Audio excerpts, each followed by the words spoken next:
May 8, 1945.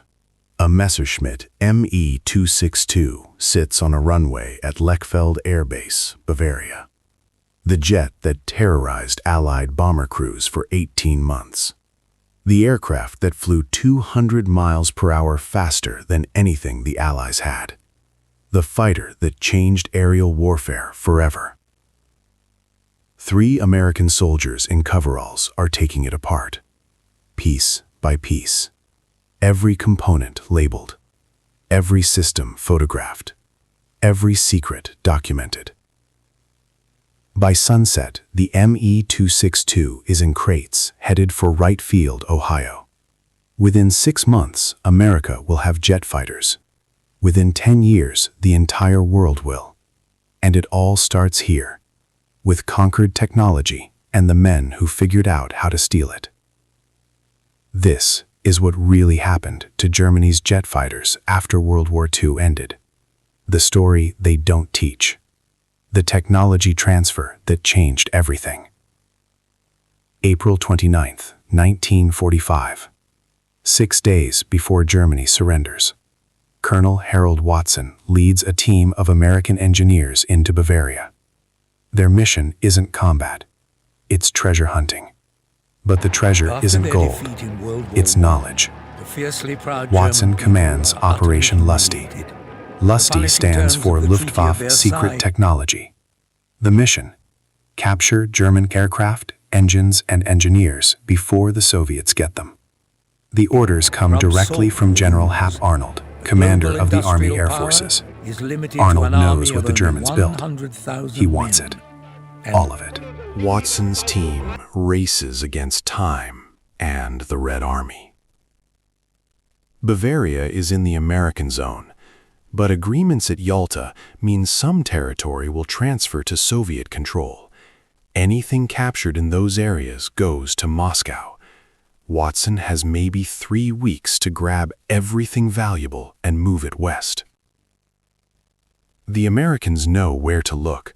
Intelligence officers have been tracking German jet production for 2 years. They have maps, factory locations, airbase coordinates, test facilities. The moment Germany collapses, American teams flood into Bavaria. At Lechfeld Air Base, Watson finds 37 Me 262 jet fighters, some airworthy, some partially assembled, some just fuselages. He wants all of them.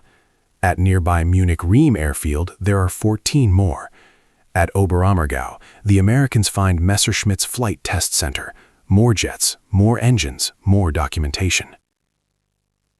But Watson doesn't just want aircraft. He wants the people who built them. German engineers, test pilots, designers, the men who solved problems American engineers haven't even identified yet. At Oberammergau on May 2nd, Watson finds Willy Messerschmitt himself, the designer of the Me 262, the man who created the world's first operational jet fighter. Watson places him under protective custody. That's the polite term. Essentially, Messerschmitt becomes American property. What really happened? The story they don't teach. Watson also finds Hans Guido Muttke, a Luftwaffe test pilot. Muttke has 450 hours in Me 262s. He knows every characteristic, every quirk, every limitation. Watson needs him to teach American pilots how to fly jets. Muttke agrees. The war is over. He's not dying for a dead regime.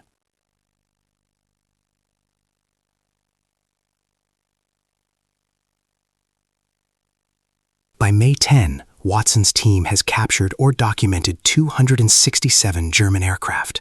68 are jets, Me 262s, Heikel HE 162s, Arado AR 234 jet bombers, plus hundreds of jet engines in various states of completion. American engineers knew Germany had jets. British intelligence had reported it. But until Americans actually captured intact Me-262s, they didn't understand how far ahead German jet technology was.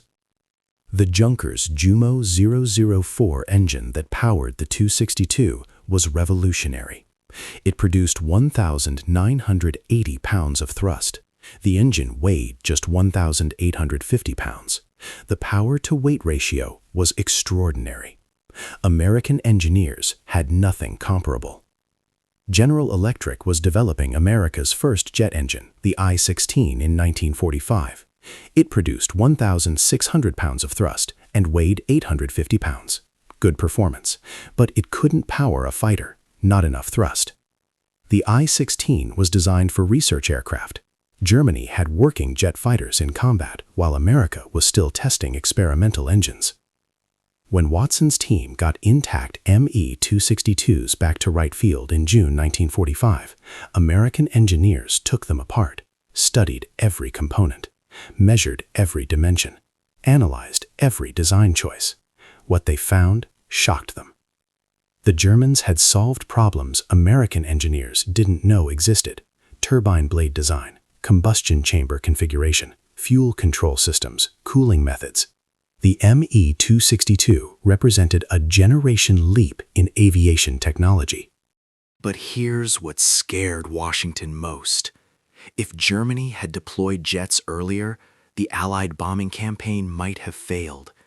If Me-262s had been in production in 1943 instead of 1944, bomber losses would have been catastrophic. The war might have lasted years longer, or ended differently.